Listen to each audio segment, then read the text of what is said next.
tirer tout ça. Donc, on avait déjà vu quelques aspects le vendredi. Et je veux poursuivre sur le sujet aujourd'hui.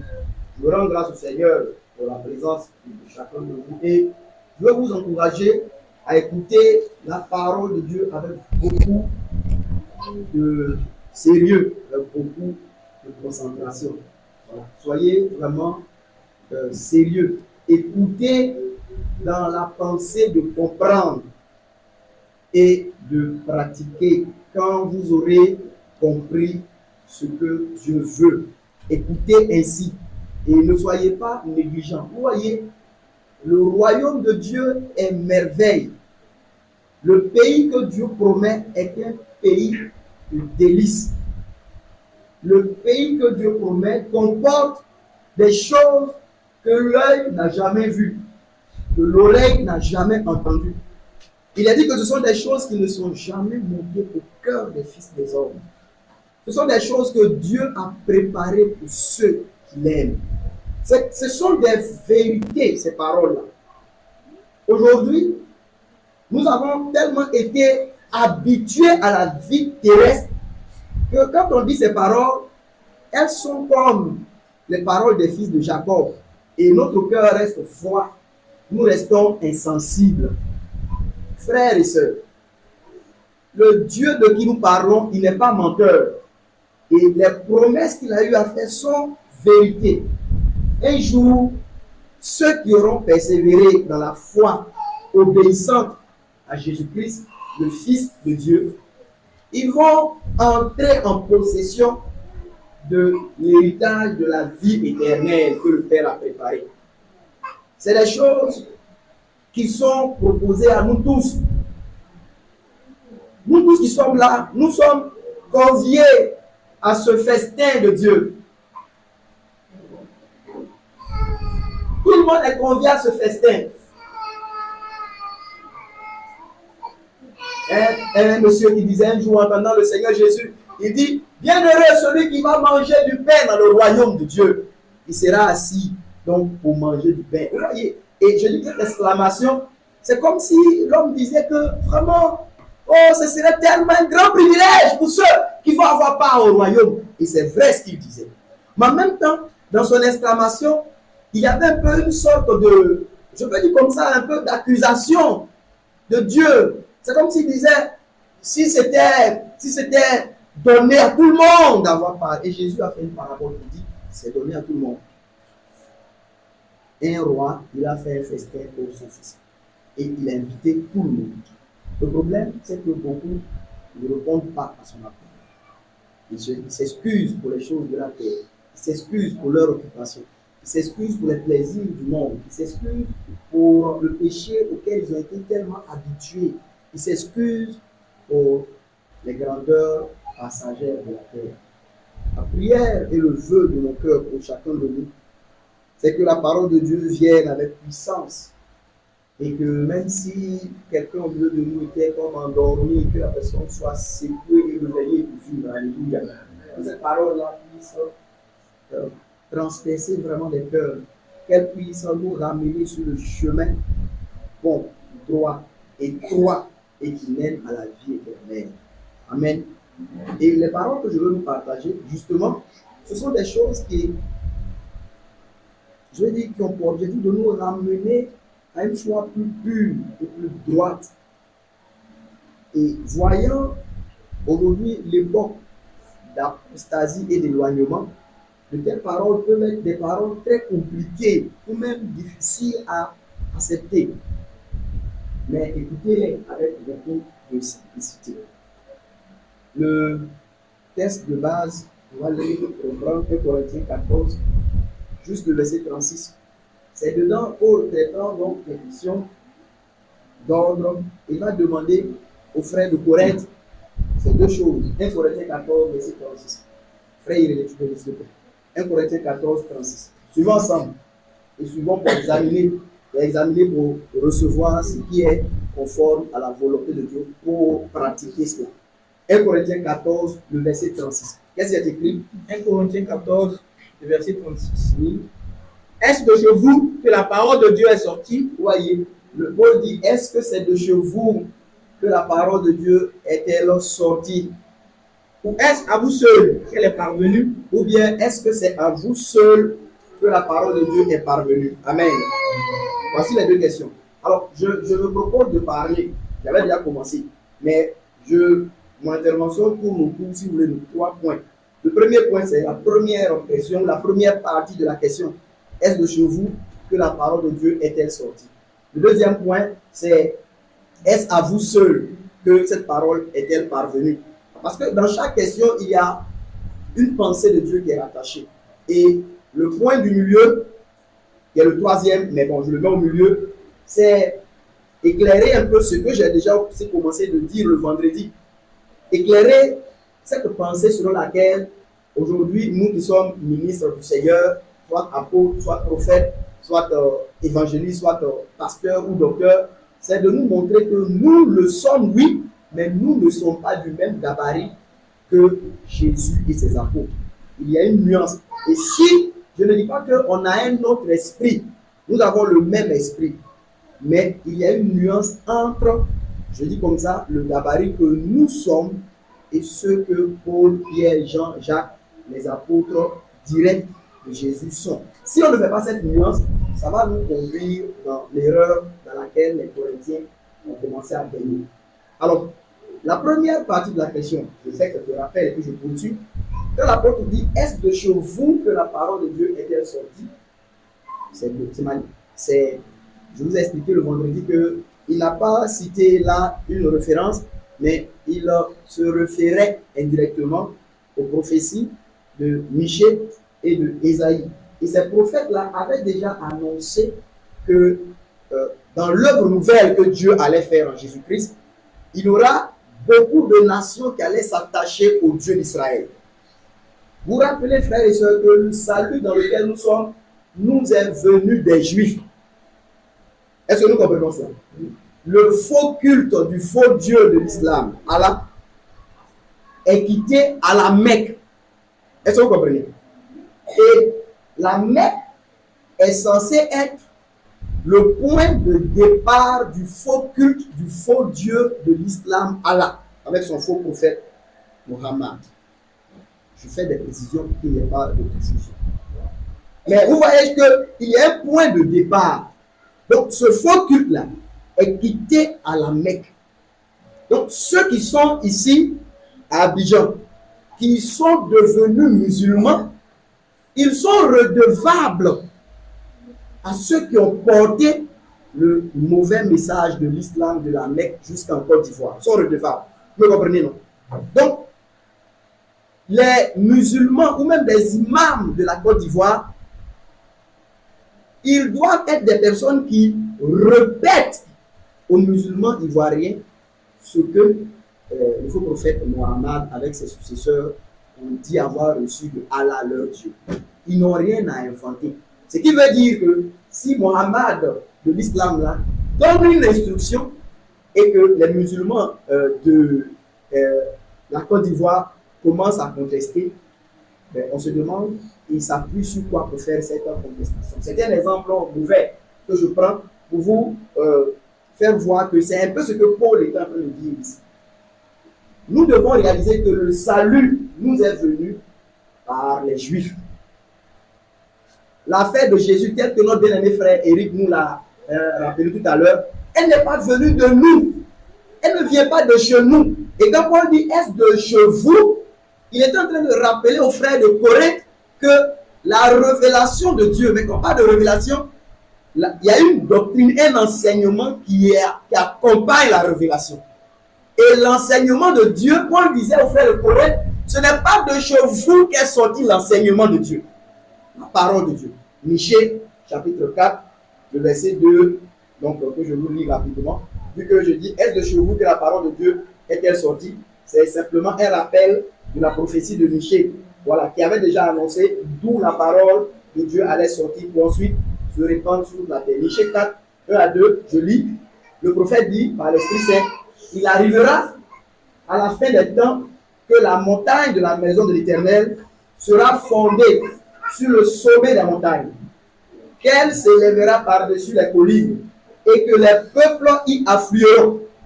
des nations s'y rendront nombreuses et diront, venez et montons à la montagne de l'Éternel, à la maison du Dieu de Jacob, afin qu'il nous instruise de ses voies et que nous marchions dans ses sentiers, car de Sion, voyez-nous, car de Sion sortira la loi et de Jérusalem la parole de l'Éternel. Et même quand on parle de la loi et quand on parle de la parole de l'Éternel, on peut voir ça, certes sous l'aspect de la doctrine, mais c'est premièrement le Christ même qui est la parole de l'Éternel, vous savez. Et vous savez que ce Christ-là, il voit rien. Le Christ de Dieu, il n'est pas né en Grèce, il n'est pas né aux États-Unis, il n'est pas né en Europe. Le Christ de Dieu est né en Israël, à Bethléem, en Judée. Est-ce que c'est bien compris? Donc, c'est de là-bas que la loi, la parole sort. Et en parlant du Christ, mais je veux particulièrement ici parler de sa doctrine. Et quand Paul dit aux frères de Corinthe, dans le sujet de l'ordre qui doit régner dans l'Église, est-ce que c'est de chez vous que la parole est sortie? Il est juste en train de leur rappeler que les prophètes avaient clairement marqué d'où allait partir la parole de Dieu pour atteindre les nations. Alors vous, ce que vous êtes en train de faire, ça n'a aucune légitimité. Est-ce que nous comprenons? Voilà. Donc la question que Paul pose là en disant, est-ce de chez vous que la parole de Dieu est sortie? Ce n'est pas quelque chose de banal. Ça touche à quelque chose de profond. Ça touche à quelque chose de plus grand que le sujet de l'ordre dont il parlait et qui l'a amené à poser cette question. Et quand on observe la prophétie de Michée, telle qu'on l'a lu tout à l'heure, on peut voir que la question de Paul, en rappelant indirectement cette prophétie, et Isaïe aussi en a parlé dans le chapitre 2, on avait vu le vendredi, la question de Paul, en rappelant cette prophétie, cette question-là, ça touche aux dispositions, selon Dieu, les dispositions dans lesquelles les nations devraient venir à Dieu pour apprendre ses voies et marcher dans ses sentiers. Vous vous rappelez, tout à l'heure, on a lu, le prophète dit, les nations iront en disant, venez, allons à la maison du Dieu de Jacob, pour qu'il nous enseigne ses voies, afin que nous puissions marcher dans ses sentiers. Allons. Vous voyez, et ces nations qui parlent ici, elles sont des nations qui viennent dans une disposition de docilité. Elles sont dociles. Elles ne viennent pas avec contestation. Elles ne viennent pas avec leurs choses à elles, avec leur raisonnement. Non, moi, non, ça c'est trop, ceci, ça. Ces nations-là viennent, elles se sentent étrangères aux voies du vrai Dieu. Elles se sentent ce qu'on appelait des pauvres en esprit. Elles se savent pauvres. Elles se savent ne sachant rien, ne connaissant rien. Elles se savent être des nations qui sont dépourvues de la connaissance du vrai Dieu. Et une brèche de la grâce en Jésus-Christ étant ouverte, elles courent en foule pour aller. Et je l'ai déjà dit ici à certains frères, vous savez, la grâce ne conteste jamais. Le système de la grâce ne marche absolument pas avec la contestation. Et toutes les fois où on tombe dans la contestation, on n'est pas sur le terrain de la grâce. On ne conteste jamais dans la grâce. Et c'est pourquoi ces nations-là, dans leurs paroles, vous voyez des gens qui se voient effectivement graciés. C'est une brèche qui s'ouvre pour elles. Hier, elles étaient étrangères à l'alliance de Dieu. Elles étaient étrangères à la vie de Dieu. Souvent, je dis, pour réveiller un peu les frères, je dis qu'avant nous, on n'avait que les combien. On n'avait que les devins. Regardez Babylone. Babylone, c'était Babylone la grande. Mais qu'est-ce qu'ils avaient là-bas? C'était des devins. C'était des astrologues. À Babylone, c'était des sorciers. S'ils ont eu un prophète au milieu d'eux, c'est en vertu de la déportation des fils d'Israël en captivité. Vous voyez ça? C'est Israël qui recevait les prophètes. Ésaïe, Jérémie, tous ceux dont nous parlons, aucun ne vient des nations. Ils sont tous d'Israël. Mais c'est par la brèche de la grâce en Jésus-Christ qu'il y a des apôtres qui sont maintenant ivoiriens, qui sont burkinabés, qui sont japonais, qui sont chinois. C'est une brèche merveilleuse que Dieu a eu à faire pour nous. Et dès cet instant, les nations devraient courir comme les prophètes l'ont annoncé. Mais en allant, c'est dans des dispositions d'action de grâce, de docilité, d'humilité et aucunement de contestation. Aucunement.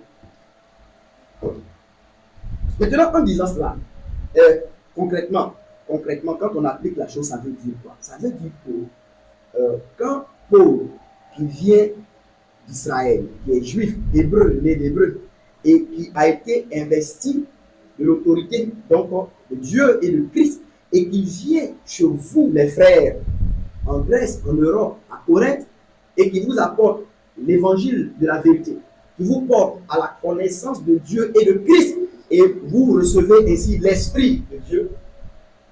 À partir de ce moment, quand il vous envoie une instruction pour dire voici ce qu'il faut faire dans l'église, quand quelqu'un dit n'est pas d'accord, qu'est-ce qu'il est en train de faire? Voilà en fait, c'est que l'apôtre essaie de traiter.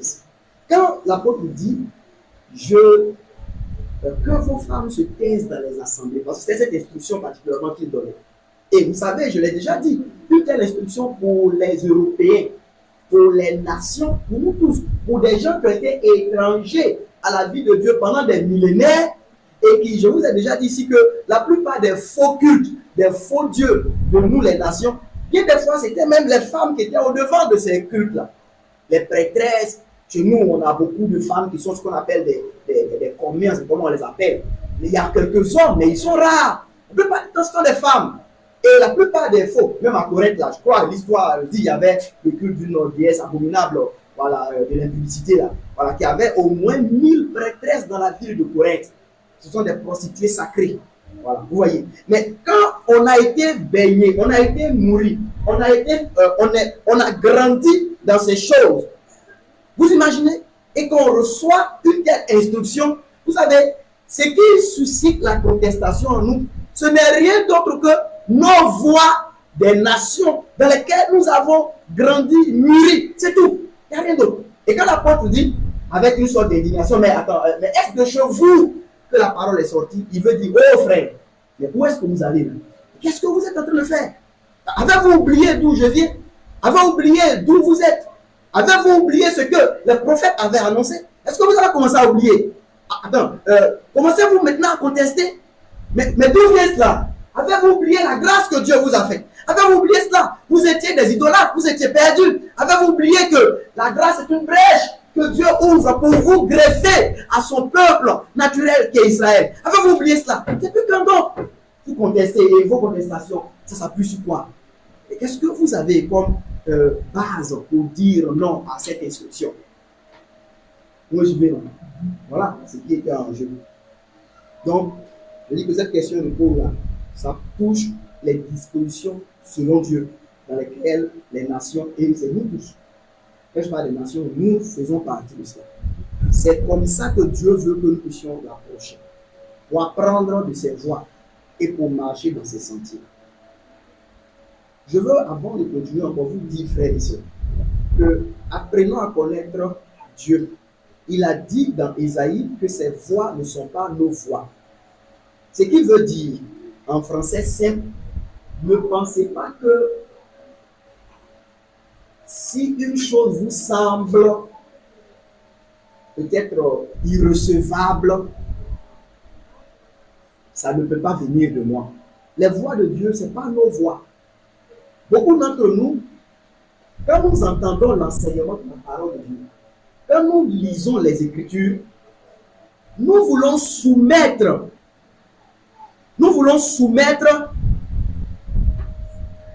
la doctrine du Seigneur, l'enseignement du Seigneur au jugement de notre personne, de nos voix à nous. Quand on dit d'examiner les Écritures, ce n'est pas le fait de prendre ce que Dieu a dit et puis de le comparer avec moi pour voir si mon moi là l'accepte. C'est pas ça. C'est différent. C'est la parole de Dieu qui juge les pensées. Ce n'est pas nous qui devons la juger. C'est elle qui doit nous juger. Ce n'est pas nous qui devons la renouveler. C'est elle qui doit nous renouveler. Est-ce que nous comprenons? C'est elle qui doit nous apprendre les voies célestes, les voies spirituelles. Parce que nous sommes des personnes qui sont perdues. Nous étions perdus. Et Dieu est venu à nous par son Fils Jésus.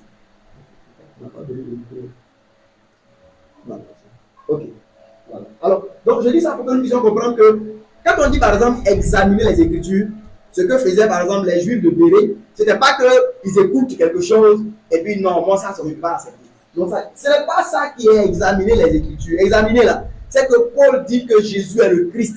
Paul dit que le Jésus que lui prêche là, c'est le Christ. Et ces Juifs là qui avaient les écrits des prophètes, ils vérifiaient. Et Paul disait que oui, mais Jésus il est né à Bethléem. Il leur donne les preuves. Et ils voient qu'effectivement, Michel avait dit que le Christ naîtrait à Bethléem. Ils disent, ok, c'est bon. Il a dit, un jour, tout le monde est témoin. Il est rentré à Jérusalem sur un anon, le petit d'une ânesse. Il dit, bon, Zacharie, on a parlé, vérifie. Ah, ça aussi, c'est vrai. D'accord. Et le jour où il mourait, il a dit, mon Dieu, pourquoi m'as-tu abandonné? Il dit, ça, David en avait parlé dans le psaume 22. Il dit, ah, oui, ça, c'est vrai. Il dit, et puis il est ressuscité. Parce que David avait dit que tu ne permettras point que ton sein voie la corruption. C'est comme cela qu'il vérifiait. Est-ce que vous comprenez? C'était pas que la parole que les apôtres prêchaient, ils la recevaient et puis ils la faisaient passer par leur chose. Vous comprenez ce que je dis là? À leur façon de voir. Non, moi, non, résurrection. Ça dit que résurrection. Non, moi, je ne crois pas que quelqu'un peut ressusciter. Ça là, ce n'est pas examiner les Écritures. C'est éloigner dans tes faux raisonnements. Est-ce que vous suivez bien, frères et sœurs? Et quand l'enseignement du Seigneur vient à nous, Dieu ne nous a pas demandé de prendre cet enseignement pour pouvoir le faire passer d'abord au scanner de nos voix. Non. Quand on dit de l'examiner là, c'est comparer écriture à écriture pour en avoir l'attestation. Ah oui, c'est vraiment ce que ça signifie. Alors je fais. C'est tout. Donc, même s'il y a un commandement qui dit que vos femmes se taisent dans les assemblées, il ne faut pas regarder au fait que. Mais donc ça veut dire que c'est pas, Dieu n'a pas dit parce que la femme elle n'est rien. Il n'a pas dit qu'elle se taise parce qu'elle vaut rien. Il n'a rien dit du tel. Ça fait partie de son ordre qu'il veut dans sa maison. Et nous sommes ses enfants. Mais vous voyez, un tel commandement, ça fait beaucoup de tort à la sagesse humaine.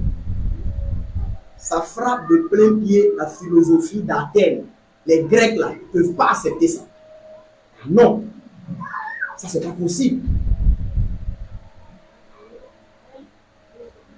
L'apôtre dit, mais bon, vos contestations, vous les avez sur vous. Frères et sœurs, c'est une chose d'une importance capitale. Paul, il a évoqué indirectement cette prophétie-là, en posant la question dont nous parlons, parce qu'il jugeait que les contestations nombreuses qui commençaient à s'élever de chez les frères de Corinthe. Je vous avais rappelé que, par exemple, quand il leur a parlé aussi touchant la chevelure, ils l'ont contesté aussi. Voilà, contesté cela. Quand il leur a parlé touchant le voile pour les femmes et le non-voile pour les hommes, ça fait aussi l'objet de contestation. Et là, il n'est pas allé loin pour dire, si quelqu'un se plaît à contester, nous n'avons pas une telle habitude, non plus que les églises de Dieu. Vous voyez, parce que comment on conteste, on va toujours sortir, vous voyez, des arguments du type, et si je suis dans une salle d'opération, on s'apprête à m'opérer, il n'y a pas de voile là. Vous voyez, ça ce sont les Sadducéens. Vous entendez? Chercher des difficultés pour s'affranchir d'une instruction de la parole de Dieu, c'est emprunter la voie des Sadducéens. Vous savez, dans notre christianisme, on parle beaucoup des pharisiens, mais on parle peu des Sadducéens. Voilà. Quand tu fais quelque chose net, en tout cas, pharisien là, il suffit que tu interprètes quand tu es pharisien. Voilà. Tout ce qui interprète, c'est les pharisiens. Les prophètes d'Israël, ce n'étaient pas les pharisiens. Interpellés là, ce n'est pas être pharisien là. Et puis être pharisien là, ce n'était pas que c'était être sorcier. Je pense que Eric nous en avait déjà parlé. Quand on dit que tu es pharisien, ce n'est pas être un sorcier. Non. C'est la même chose que être assemblée de Dieu. C'est la même chose. Voilà. Être pharisien là, c'est la même chose qu'être pentecôtiste. C'est une dénomination judaïque. Et quand tu dis que je suis VH, vase d'honneur, c'est la même chose que lui aussi dit je suis pharisien. C'est une dénomination judaïque, toi tu es dans une dénomination chrétienne. Mais on n'a pas dit que quand quelqu'un dit qu'il est vase d'honneur, personne n'a pensé qu'il est un sorcier. C'est une dénomination. Point. Vous avez compris. Mais je dis que chercher des difficultés. Vous voyez, les Sadducéens, ils avaient une arme fatale. Parce qu'ils étaient un peu en conflit, surtout avec les pharisiens. Et c'était deux groupes. Et vous savez, ces choses-là n'ont pas changé. Aujourd'hui, nous sommes dans les mêmes choses. Il y a telle dénomination qui a un peu de problème avec l'autre dénomination. Les catholiques ont un peu de problème avec. Voilà. C'est ça la même chose. Donc les Sadducéens, les pharisiens, ils sont en conflit, vous voyez. Et parce qu'eux, ils disent qu'il n'y a ni esprit, ni ange, il n'y a pas de résurrection, il n'y a rien. Voilà. Vous voyez, la vie là, c'est ce que tu vois, c'est ce qu'on touche. Mangeons, buvons. Il faut te mettre bien. Et même nous mourons, ça s'arrête là. Voilà, c'est les Sadducéens. Les pharisiens, c'était la secte, comme pour l'appeler, la plus exacte. Ils croyaient, en tout cas, pour la plupart, les grandes voies de Moïse, là, ils les avaient gardées. Seulement qu'ils étaient tombés dans un formalisme hypocrite sans la vie qui accompagne. Et Jésus même a dit que beaucoup, je dis comme ça, de leur enseignement étaient vrais, étaient droits, au point où il a recommandé que ceux qui entendent ces enseignements-là les mettent en pratique. Mais il dit, mais ne le faites pas selon leurs œuvres. Ceux-là, c'est qu'ils enseignent là, eux-mêmes ils ne pratiquent pas. C'est bon? Donc, je disais que, vous voyez, les Sadducéens là, on dit qu'ils ne croient pas en la résurrection. Et comme les pharisiens croient en la résurrection et enseignent la résurrection, alors ils ont fabriqué une histoire. Et avec cette histoire, souvent vous entendez des gens dire que ils défient tous les pasteurs. Si quelqu'un peut m'expliquer des choses. Un jour, j'ai croisé un monsieur comme ça dans un taxi, voilà, qui prétendument il a inversé, voilà, dans la tradition de, je crois, de Samuel, où on dit que Saül commença à régner à l'âge de point. Vous voyez, non? Voilà. Je lui dis, si je lui dis ça là, lui va devenir chrétien. Il faut faire ce que tu veux, je te dirai. Écoutez, et ça, il pense qu'il a trouvé quelque chose, va se promener dans Abidjan, là, dès qu'il croit quelqu'un, voilà. Pourquoi on dit point? Si il sait pas, la Bible. Pourquoi on dit point? Tu sais pas, vous croyez dans la Bible, il y a point dedans. Le jour où ton âme va sortir de ton corps, tu vas voir. Tu vas voir qui a mis point. Tu vas voir. Et vous voyez, nous les hommes, toi tu es un être si faible, tu te promènes avec, pour toi, genre, tu as fouillé dans le livre de Dieu et tu as trouvé quelque chose pour connaître Dieu. Alors les Sadducéens, ils ont fabriqué une histoire. Il y a une femme, elle a eu 7 maris, 7 frères. Moïse a dit que si un frère il prend une femme et que voilà, il meurt sans laisser de postérité, son frère doit prendre sa femme plus une postérité. Il dit ok, on connaît 7 frères ici. C'est faux, ce qu'ils disent là, c'est faux. Ils n'ont jamais vu ça. C'est comme vous qui inventez vos histoires de titres sur table d'opération. Est-ce que tu as besoin de voir? On ne vous a jamais opéré. Et le brigand à la croix. Comme si vous étiez cloué. Vous promenez ici à Yopougon et c'est les hommes du brigand à la croix que vous prenez. Vous voyez, c'est comme ça que les hommes font pour s'égarer. On a eu le frère, il a pris la femme et il est mort sans laisser d'enfant. Oh, Moïse a dit que son frère et le deuxième l'a pris. Lui aussi il est mort. Le troisième l'a pris. Lui aussi il est mort. Quand vous écoutez l'histoire, vous voyez qu'il manque même. Avec la femme là, le premier, il est mort. Deuxième, il est mort. Troisième, il est mort. Quatrième, il est mort. Cinquième, il est mort. Aïe! Même si c'est la mort elle-même. Et la femme, elle est la mort ou bien? Les 7 frères, tous sont morts. Voilà. Bien. Et puis maintenant, il dit, voilà. Où dit que la résurrection? À la résurrection, qui va la prendre pour femme? Et les 7 l'ont pris. Elle va devenir polyandre. C'est comme ça, non? On dit la polyandrie. Elle va marier 7 hommes. Et puis ils sont là maintenant. Et je veux dire que si vous lisez le texte, c'est après que Jésus a fermé la bouche des pharisiens là, que les Sadducéens ils sont venus.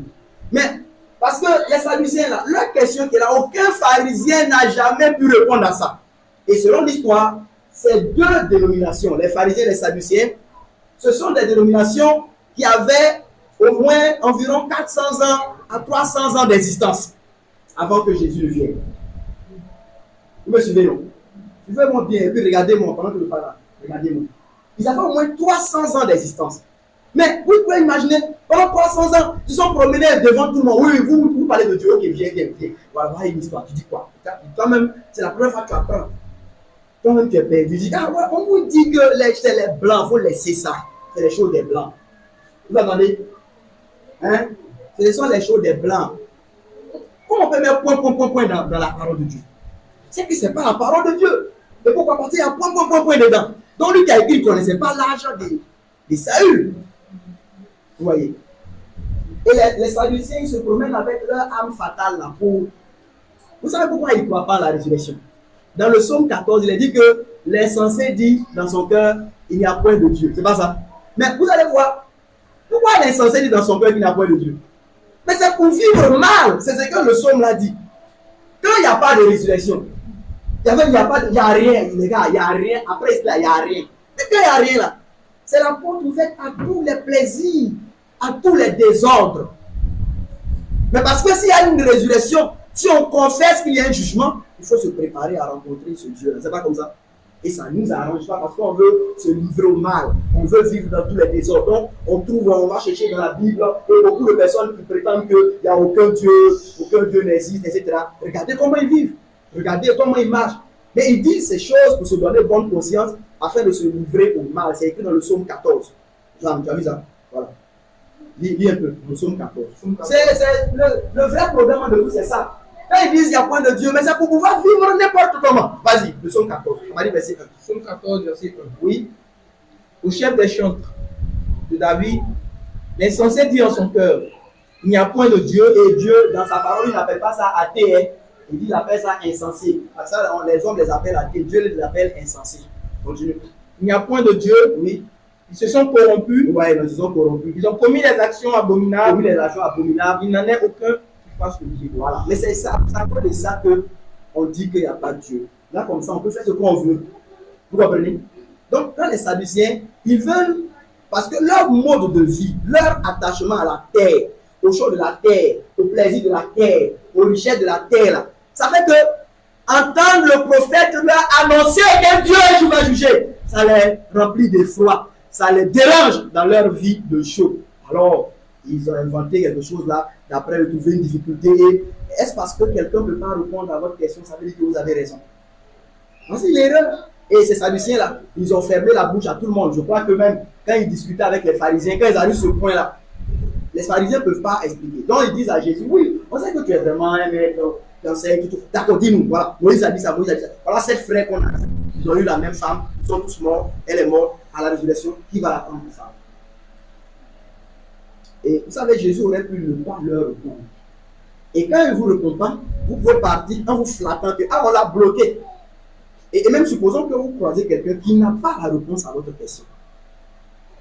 L'aveugle. On dit, donne gloire à Dieu. Nous savons que cet homme-là était un pécheur. L'aveugle a dit que, en tout cas, bon, ça ce sont vos débats de théologie. Si les pécheurs ou pas, ça c'est même moi ce que je sais là. C'est que j'étais aveugle et que maintenant je vois. Alléluia. Amen. Quand tu vas dire au frère Cyril Gauthier qu'il y a point dans la Bible, pourquoi? Il va dire ça et il ne sait pas. C'est qu'il sait qu'il était bouteur, maintenant il s'est affranchi. Alléluia. Amen. Quand tu vas appeler une autre jeune fille débauchée qui ne pouvait presque pas se contenir pendant une semaine, qui courait elle-même après les hommes, parce que comme oppressée par des esprits d'impudicité. J'ai dit que non, pourquoi dans la Bible, là, pourquoi? Non, il y a vu dans le livre des rois, ici on dit que le roi il a 15 ans, là-bas il a 27 ans. Pourquoi le même roi il a 13 ans, ici il a 27 ans ici? Elle dit ça là, je ne sais pas. Honnêtement, comme ça, je ne sais pas. Mais c'est bien ici là. C'est que moi, je vais dans la débauche ici. Et ce Jésus qui a fait erreur sur les noms là, m'a changé. Et là, je dis quoi? Regarde donc cette nuée de témoins. Tous les adultères qui sont devenus fidèles. Toutes les prostituées qui sont sanctifiées. Mon frère Charles, le drogué, qui, à un moment donné, il se voyait aller à la folie et qui est devenu prédicateur de la justice. Bon, il dit qu'il y a un problème dans la Bible. Il va te répondre comme l'aveugle l'a dit, il ne sait pas. Qui a dit qu'on ne sait pas. Et puis, est-ce que Dieu n'a pas le droit de mettre un bon? Il peut mettre. Nous, quand on écrit, on met un bon, souvent on dit, etc. C'est pour qu'on ne peut pas tout citer. Si Dieu ne veut pas mettre d'âme de quelqu'un, ce n'est pas ton problème. Et pour ça, toi, tu te promènes. Jésus leur a dit, vous savez, la raison pour laquelle vous êtes dans l'erreur, c'est que vous ne connaissez ni les Écritures, ni la puissance de Dieu. Voilà. Là, cette première fois, ils avaient eu quelqu'un devant eux. Il dit, vous êtes dans une grave erreur. Votre âme fatale là, est une erreur qui vous enfonce davantage dans la mort. Et puis il dit, vous, c'était Moïse. Mais quand Dieu s'est présenté au buisson là, ça va la cour de la résurrection. Et c'est qu'ils ont dit, mais où est la résurrection? Il dit, mais quand Dieu dit, je suis le Dieu d'Abraham, d'Isaac et de Jacob, voici la résurrection qui est là. Ouais. Et même ça, même vous qui êtes assis ici là, je vais vous expliquer, beaucoup d'entre même ça, vous ne voyez pas où est la résurrection. Et ouais, dans les voies de Dieu, c'est pas que tout Dieu va dire, il y a la résurrection. Là, on croit. Non, non. Jésus dit que Abraham, Isaac et Jacob, ils sont morts. Pourquoi Dieu croise Moïse environ 200 à 300 ans plus tard et puis il dit qu'il est le Dieu d'Abraham, Isaac et Jacob? Il dit qu'il n'est pas le Dieu des morts. Il est le Dieu des vivants parce que pour lui, ils sont tous vivants. Mais quelqu'un dit oui, ils sont vivants, mais ça veut dire quoi? Ils sont vivants, écoutez-moi. Ils sont vivants parce que leur âme a été recueillie, vous comprenez, dans le repos après leur mort. Mais l'homme est un être que Dieu a créé au début comme un corps, une âme et un esprit. Et Jésus est en train de leur dire, si Dieu a recueilli leur âme près de lui, c'est en attendant de leur refaire un corps de foi. C'est ça la résurrection. Vous comprenez? Et donc il dit que le fait que des âmes sont recueillies par Dieu, ça montre qu'il va refaire le corps. Parce que l'homme n'a pas été conçu pour être une âme désincarnée. Vous comprenez? Et la vérité de Dieu n'est pas toujours à partir d'un verset clair. Non. Il y a d'autres voies du Seigneur qui peuvent être connues, mais d'une autre manière. Et moi, Jésus, il n'a pas cité les autres, parce que comme ces gens-là, ils disent, ils prétendent qu'ils croient Moïse, mais Moïse ne est pas de la résurrection. Vous êtes dans une grave erreur. Non seulement ça, ça veut dire que les Écritures, là, vous ne comprenez pas. Ça, c'est votre première erreur. Mais la deuxième, il dit, dans la résurrection, là, il n'y a plus de mariage. Donc la femme, là, même quand elle va rester avec les sept, là, il n'y a plus de mariage. Ils seront comme des anges de Dieu. Il n'y a plus de mariage. Voilà, maintenant il a dit ça, vous faites quoi? Voilà, vous êtes dans l'erreur. Vous avez pris ça pendant 300 ans. Vous éloignez des voies du Seigneur. Voilà, vous vous rendez compte que c'est une erreur. Et vous voyez ce que Jésus dit là? Il y a des gens, je m'éloigne un peu, mais je vais revenir tout à l'heure, des musulmans qui se promènent de ville en ville, de carrefour en carrefour, font des débats, montrant ceci, montrant cela. Ouais, non, Jésus, il a eu faim, on dit qu'il était fatigué au prix de Sicha, il était fatigué. Comme Dieu est fatigué, il a eu sommeil. Dieu ne peut pas avoir sommeil. Discutez, faites ce que vous voulez. Un jour, vous allez vous tenir devant lui. Et si vous n'avez pas eu la grâce de Dieu de vous reformer avant ce jour-là, vous allez le regretter. Parce que vous vous rendez compte que vous avez été simplement trompé, aveuglé, vous êtes perdu. Croyez en Jésus-Christ et au témoignage de Dieu qui a été rendu à son Fils. Croyez en cela, mes frères et mes sœurs. Il dit ici toute la vérité. Et même si vous ne comprenez pas tout, regardez à l'œuvre de Dieu qui a été opérée dans votre propre cœur. Regardez à cela. Regardez à cela. Comment l'amour du péché a quitté votre cœur pour être remplacé par l'amour de la justice? Comment vous expliquez cela? Il y a eu un Dieu qui a opéré cette œuvre dans votre cœur. Si tel est que vous avez vraiment reçu le Christ. Amen. Alors, donc, je me suis éloigné un peu de ce. Je reviens au sujet dont je parle, par rapport à la question dont je pose. Et je dis que quand on observe la prophétie de Michée, on voit que la question de Paul, cette question-là touche aux dispositions, selon Dieu, dans lesquelles devraient venir les nations pour apprendre les voies du vrai Dieu afin de marcher dans ses sentiers. C'est donc quelque chose d'une grande importance. Et je dis que Paul a évoqué ça parce qu'il voyait chez ses frères-là beaucoup de contestations. Il contestait le sujet du voile pour les femmes, du non-voile pour les hommes. Et sur cette recommandation du Seigneur aussi, que les sœurs se taisent dans les assemblées, sans même se donner le droit de poser des questions. Il contestait ça aussi. Voilà, contestait ça aussi. Et l'apôtre voyait que ses frères-là, ses frères corinthiens, ses frères dans les nations, au travers de ces contestations, ils étaient en train de s'éloigner des dispositions de docilité et d'humilité dans lesquelles Dieu, par les prophètes, avait déjà annoncé que les nations devraient venir à lui pour apprendre ses voies et marcher dans ses sentiers. Si vous êtes un chrétien, une chrétienne, vous qui êtes ici, si vous voulez plaire à Dieu et un jour avoir la couronne de la vie éternelle, approchez-vous du Seigneur avec beaucoup de docilité et d'humilité. Je ne veux pas que ça soit une des choses qui restent dans votre tête. Prenez cela comme manière d'être et de vivre. Je vous le dis, sinon vous allez vous égarer. Et Dieu, vous entendez, Jésus dit qu'il est venu exercer un jugement. Et dans ce jugement-là, c'est pour que les aveugles, là, ils puissent voir. Et que ceux qui disent voir, là, ils deviennent aveugles. Vous voyez, pourtant je vous ai dit, pendant tout le ministère du Seigneur, il n'a jamais percé les yeux de quelqu'un. On l'a vu ouvrir les yeux des aveugles, on n'a jamais vu percer les yeux de quelqu'un. Comment il a rendu aveugle ceux qui prétendaient voir? Mais c'est le fait de te laisser t'endurcir, parce que tu t'es toi-même endurci. voyez, quand quelqu'un se reconnaît aveugle, il demande de l'aide, il veut, faut m'aider. Vous voyez, non, il vient comme ça, et puis il t'attrape comme ça. Et vous avez vu aveugle, quand tu vas dire non, non, non, pousse ici, pousse ici, pousse ici. Aveugle qui traverse, c'est toi. Vous voyez, non? Et là, tu vas là-bas, il te dit non, viens ici, aveugle. Vous avez déjà vu aveugle comment? Ça, ils sont les aveugles modernes, aveugles de l'église moderne. Vous voyez, non? Voilà. C'est-à-dire que tu prends ta main et puis tu parles, non, là-bas, il ne faut pas passer là-bas. C'est à côté de tout, c'est aveugle. Un aveugle comme ça, là, on peut avancer. Ceux qui sont aveugles là, Jésus va leur donner la vie. Ça veut dire que lui-même, il est la lumière qui va les éclairer. Il prendra leurs mains, hein, en chambre salon, et puis va les conduire jusqu'aux eaux paisibles à la vie éternelle. Mais ceux qui voient là, c'est eux qui discutent. Quand tu vois là, quand Jésus marche, il dit que non, c'est trop à côté. Le feu là est rouge, on n'a qu'à attendre. C'est les gens qui voient là, c'est compliqué pour les conduire. Vous voyez? Et en fait, le voir en question, ce n'est même pas voir vraiment, c'est prétendre voir. C'est prétendre voir.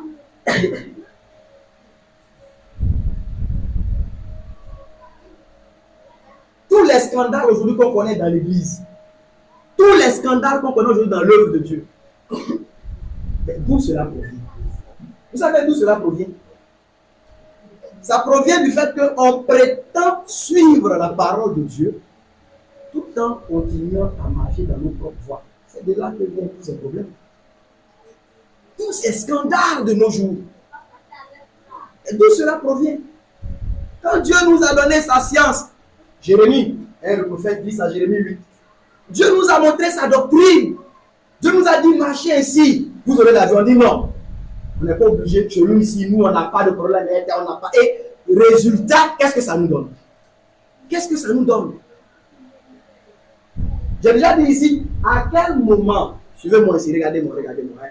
Il va prendre ça, Jérémie 8. Voilà, tu cherches le verset, je crois, verset 8 aussi. Mais attends, écoutez, à quel moment, vous imaginez, il y a une année, j'avais vu une cérémonie prétendument d'ordination de pasteur où, voilà, j'en fais beaucoup de choses.